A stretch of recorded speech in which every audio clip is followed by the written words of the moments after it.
इस एपिसोड की शुरुआत में दिखाए थे वो बुढ़ा बंदा बोल रहा है किस तरह से एक कल्टीवेटर ओपन को इस्तेमाल कर सकता है। अगर तेरे पास एबिलिटी है तो फिर तू इस ओल्ड मैन से फेयरली फाइट कर। तभी लॉन्गशू चिल्लाते हुए बोलता है ऑफकोर्स मैं तेरे ऊपर अटैक करूंगा। और वो बुढ़ा बोलता है तू क्या सोच रहा है मैं इस ओपन को देख के डर जाऊंगा। तभी दिखाए थे लॉन्गशू ने एक अटैक भी कर दिया, एक रॉकेट लॉन्चर छोड़ दिया है उस बुढ़े के ऊपर और बुढ़ा तो पूरा चौंक जाता है देख के और वो अटैक जाके सीधा उस बुढ़े को लग जाता है। इस वजह से बहुत बड़ा ही धमाका हो जाता है। तभी दिखाए थे बुढ़े ने तो अपनी शील्ड की मदद से उस अटैक से बच जाता है। तभी बोलता है तेरा हिम्मत कैसे हुआ मेरे साथ इस तरह से ट्रीट करने का। एक कल्टीवेटर जो अटैक करने के लिए ओपन को इस्तेमाल कर रहा है, ये बुढ़ा बंदा है उसको मारेगा। तभी लॉन्गशू भी फिर से अटैक करते हुए बोलता है देखो कौन बोल रहा है जो लोगों को मारने के लिए न्यूक्लियर बम को इस्तेमाल कर रहा है। और दिखाए थे बहुत सारे अटैक उस बुढ़े की तरफ जा रहा है और वो बुढ़ा बंदा बोल रहा है मैं तुझे मार डालूंगा। तभी एक बहुत जबरदस्त धमाका हो जाता है। कुछ देर बाद दिखाए तो उसका हाथ बाहर निकल आया है और वो बोल रहा है तुम लोग बहुत ज्यादा शेमलेस हो। तभी उधर से नीचे जमीन में गिर जाता है और उसके मुंह से झाग भी निकालना शुरू हो गए और बोल रहा है एक कल्टीवेटर होने के बाद भी तुम लोग ओपन का इस्तेमाल करते हो। मुझे एक बात समझ में नहीं आ रहा है ये लोग घायल होने के बाद उसके मुंह से झाग क्यों निकालना शुरू हो जाता है, ब्लड निकलना चाहिए ना। तभी लोगों की तरफ दिखाया जाता है। एक बंदा बोलता है क्या उसने कर दिखाया। इस बुढ़े बंदे का cultivation level already final step पे था। तभी दूसरा बंदा बोलता है ये बुढ़ा बंदा जब कम उम्र का था उसी टाइम से वो लोगों को मारता था, इस वजह से उसका नाम बहुत ज्यादा खराब था। अभी देखो वो एक रॉकेट अटैक की वजह से मर रहा है, ये बहुत ज्यादा एक्स्ट्रा ऑर्डिनरी है। तभी दिखाता है मिसलू शार्ट सर तो बोलता है मैं कभी सोच भी नहीं सकता कि जियान किस तरह से सोचता है। तभी दिखाते फैंग लियान जी भी आ चुका है और आते हुए बोलता है अंकेल अंकेल और जियान की तरफ गुस्से में देख के बोलता है जियान तेरा हिम्मत कैसे हुई मेरे फैंग फैमिली के साथ इस तरह से बिहेव करने का। मैं तुझे मेरे फैंग फैमिली को हट करने नहीं दूंगा, मैं तुझे फिर से बोल रहा हूँ। तभी दिखाए थे एक रॉकेट लॉन्चर सीधा उसके नाक के सामने आ चुका है और एक जबरदस्त ब्लास्ट हो जाता है उधर। तभी दिखाए थे लॉन्गशू हंसते हुए बोलता है तेरा हिम्मत कैसे हुई बिरादर जियाओ से इस तरह से बात करने का। और दो रॉकेट लॉन्चर अपने हाथ में रखते हुए बोलता है यार ये ओपन बहुत अच्छा है तू सिर्फ देखते रहे मैं तुझे आज डिस्ट्रॉय कर दूंगा। तभी कहते हैं फैंग लियान जी का चाम से उधर आते हुए बोलता है ब्रदर आप ठीक तो है ना, हम आपको मदद नहीं कर पाया शूटिंग को रोकने में। तभी फैंग लिंग बोलता है तेरा हिम्मत कैसे हुई। तभी दिखाते एक के बाद एक लॉन्चर उसके ऊपर फिर से आना शुरू हो गया। शू ने तो बहुत ज्यादा ही अटैक कर दिया एक साथ में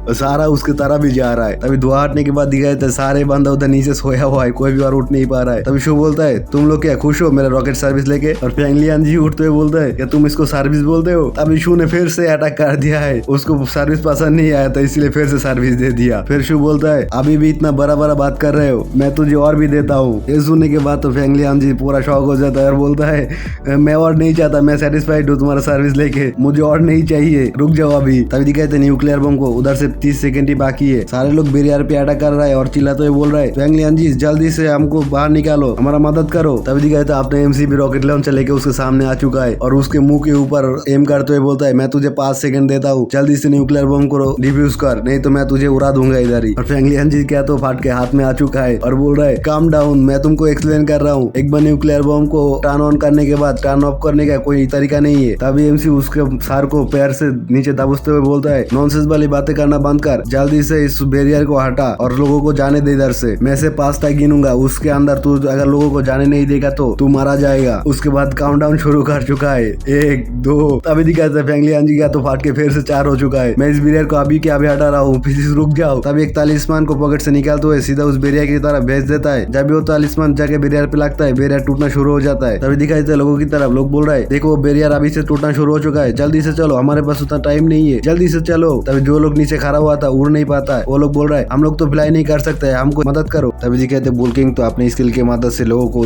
सामने से हटाते हुए निकल जाता है और एक बंदे को दिखाए तो वो भी उड़ते हुए उधर से निकल जाता है। और मिसलू को दिखाए तो वो एक लड़के को अपने रोप की मदद से पकड़ के उसके साथ ही बाहर निकल ले आता है। और बाकी जितना भी लोग थे वो लोग तो अभी भी निकल नहीं पा रहा था और चिल्लाने लग जाता है हेल्प हेल्प, हम लोगों को मदद करो। और टाइमर को दिखाया जाता है टाइम पूरा हो चुका है, बीप बीप करने लगा है और तभी एक बहुत बड़ा ब्लास्ट हो जाता है और अपने एमसी तो बाहर से सिर्फ देख ही रहा है और कुछ भी नहीं कर पा रहा है। तभी उन लोगों को दिखाया जो सारे लोग नीचे आकर एमसी के पास में रुकता है। तभी लॉन्गशू मन में सोचता है क्या इतना सारा विक्टिम, क्या सारे लोग मारा गया। तभी एक बंदे को दिखाता है जिसके पीछे पंख लगा हुआ है। वो बंदा बोलता है ये लोग बहुत ज्यादा कमजोर है, ये लोग तो होली टेजर के लिए कम्पीट भी नहीं कर सकता, ये लोग इधर आया है ही मारने के लिए। उसके बाद सुनकर तो लॉन्गशू पूरा गुस्से में आ जाता है और बोलता है तेरे अंदर क्या कोई सिंपैथी नहीं है और तू भूल मत हम लोगों ने तुझको बचाया है, अगर हम लोगों ने तुझको नहीं बचाता अब तक तो न्यूक्लियर बम से मारा भी जा चुका होता। तभी वो बंदा फिर से बोलता है तुझे क्या लगता है मैं उन लोगों जैसे कमजोर हूँ, एक न्यूक्लियर बम भी मुझे हट नहीं कर पाएगा। तभी आसमान की तरफ उड़ते हुए बोलता है मैं तुझे याद करवा देता हूँ, होली टेजर को मैं ही लूंगा, इवन तू मुझे सेव किया है फिर भी मैं कोई मर्सी नहीं दिखाऊंगा। तभी उस ब्लास्ट वाले जगह पे दिखाया जाता है सारे लोग मर चुका है और उन लोगों के खून जाके जमीन में लग चुका है, इस वजह से उधर ऑरा फैलना शुरू हो गया है, ब्लास्ट सेक्रीफाइस चालू हो चुका है और कुछ ही देर में एक बहुत बड़ा ऑरा का ब्लास्ट हो जाता है। तभी अपना एमसी और बाकी सब लोगों की तरफ दिखाई देता है। जब मिसलू बोलता है आखिर में कौन सी तरह के ट्री है, इसको अपेयर होने दो, हम लोग देख लेंगे। तभी दिखाई देता है एक बहुत बड़ा जीप जिससे लाला टपक रहा है। तभी दिखाई देता है एक बहुत बड़ा फोक मोस्टर जिसका जीप बाहर की तरफ बहुत ज्यादा लटका हुआ है और लोग बोल रहा है क्या यही वो चीज है, ये तो बहुत बड़ा है और उसके माथे पे कुछ चीज चमक रहा है। और कोई बोलता है उसके माथे पे देखो होली टेजर है। तभी अपने एमसी की तरफ दिखाया जाता है। वो मन में सोच रहा है आखिर में जाओयान माओ ट्री अपेयर हो चुका है। मेरे पिछले लाइफ में एम्पायर भी इसके खिलाफ फाइट किया था, लेकिन किसी को इसके असली वैल्यू पता नहीं है। तभी दिखाई तो पक्षी वाला बंदा उड़ के जा रहा है और बोल रहा है जल्दी जाके इसको लो। तभी पीछे दिखाई दे बुल किंग भी चला गया उसके पीछे पीछे और बोल रहा है मैं भी आ रहा हूँ। मिसलू भी जाने के लिए रेडी हो चुका था, लेकिन अपने एमसी ने उसका हाथ पकड़ते हुए बोलता है नहीं। तभी मिसलू बोलता है जान मुझे जाने दो। तभी एमसी बोलता है अगर अभी तुम जाओगे ये यूजलेस हो जाएगा, ये जायंट बहुत ज्यादा स्कैरी और पावरफुल है, ये लोग इसको फाइट में हरा नहीं पाएगा। तभी दिखाई तो उस जायंट ने कुछ एसिड जैसा अटैक कर देता है उन दोनों के ऊपर। तभी बुल किंग बोलता है ये बहुत ज्यादा बुरा है, जल्दी से भागो इधर से। तभी दिखाई तो पक्षी वाला बंदा बोलता है मैंने कभी सोचा नहीं था वो इस तरह का अटैक करेगा। तभी दिखाई तो उन दोनों ही नीचे आ चुका है। मैं पहली बार इतना ज्यादा ताकतवर मॉन्स्टर का सामना कर रहा हूँ, क्या इसका पावर प्यूरिफाइड लेजेंड स्टेज में है। तभी मिसलू भी सुन के शॉक हो जाता है और बोलता है क्या purification legend, purification legend realm of God की बराबर है, ओनली फैंग फैमिली का फर्स्ट पैट्रियार्क इस लेवल पे पहुंच पाया था। तभी एमसी मिसलू से बोलता है क्लास प्रेसिडेंट ये जायंट मॉन्स्टर कोई इंसान नहीं है, ये जायंट होली टेजर को प्रोटेक्ट करता है, मुझे ऐसा लगता है कोई भी उस टेजर को नहीं ले पाएगा। और फिर अपने मन में सोचता है जायंट का ताकत हम लोग इमेजिन भी नहीं कर सकते, अभी इस अर्थ के अंदर ऐसा कोई भी नहीं कि इस जायंट को हरा सके। मुझे ऐसा लगता है अभी शुरुआत के टाइम में जानमाओ ट्री को फोर्स की मदद से ऑब्टेन नहीं किया जा सकता, मुझे सही टाइम के लिए इंतजार करना पड़ेगा। तभी दिखाया था अभी तक एमसी मिसलू का हाथ पकड़ा हुआ है और मिसलू बोल रहा है अभी तुम मेरा हाथ छोड़ सकते हो। तभी एमसी बोलता है मैं भूल गया था। तभी दिखाया था अचानक से फेरो टेजर चमकने लग जाता है और बुल किंग बोलता है ये देखने में एक ट्री जैसा है, ये किस तरीके का टेजर है, फिर भी इतने सारे लोग इसके पीछे पड़ा हुआ है। फिर वो पक्षी वाला बंदा बोलता है इस टेजर को गार्ड कर रहा है एक जायंट जिसका पावर बहुत ज्यादा अनएक्सपेक्टेड है, ये टेजर बहुत ही अच्छा होगा, अगर ऐसा नहीं है हम दोनों कॉइन मास्टर इसके अटैक से एक्ट भी नहीं कर पाया। तभी एक बंदे को दिखाई देता है जो अपने मन में सोच रहा है मैं कुछ दिनों से अपने बॉडी के अंदर अनबिलीवेबल पेन फील कर पा रहा हूँ, मैंने कभी सोचा नहीं कि मैं इस तरीके का सिचुएशन में पड़ जाऊंगा। अवतियान मेरे लिए इंतजार करो। और इसी सस्पेंस के साथ ये वाला एपिसोड इधर ही खत्म होता है।